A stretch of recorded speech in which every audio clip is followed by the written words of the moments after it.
Congresswoman, let me just ask you about a little bit of your rhetoric that I'll be honest with you, I find a little bit worrisome, and give you a chance to address it, because this is a nonpartisan position for which you are being nominated. And I realize you've been in partisan politics, and that's fine. I'm in partisan politics, but that's not this position. So let me just ask you about a thing or two that you've said that I find a little worrisome. Let's start with the democracy one.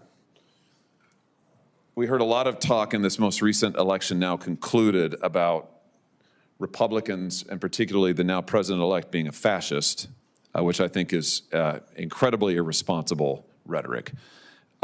You said things like that, I think, Congresswoman. Kamala Harris believes in democracy. Donald Trump does not. What's left to say? That's just from a little over a month ago, 2 months ago, September 10th. Do you want to address that? Just give me your perspective. Give us your perspective for the record about how you see this role, about this rhetoric. Let me just give you a chance to respond. And there's one more I want to ask you about after this. And I thank you for that, Senator Hawley.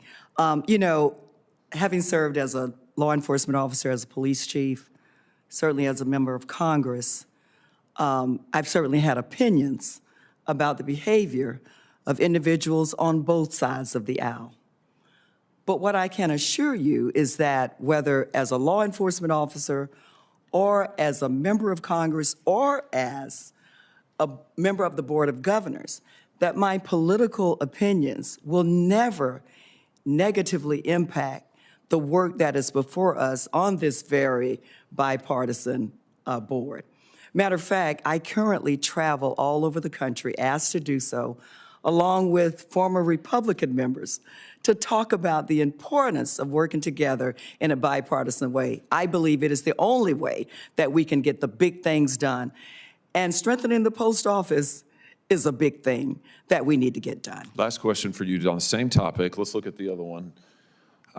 This is about the current president-elect's ability, constitutional right to serve. You said after the Civil War, we ratified the 14th Amendment. It says people try to overthrow the government should be banned. Donald Trump tried to overthrow the government. This was in reference to the cases that tried to get the former president, now future president, kicked off the ballot.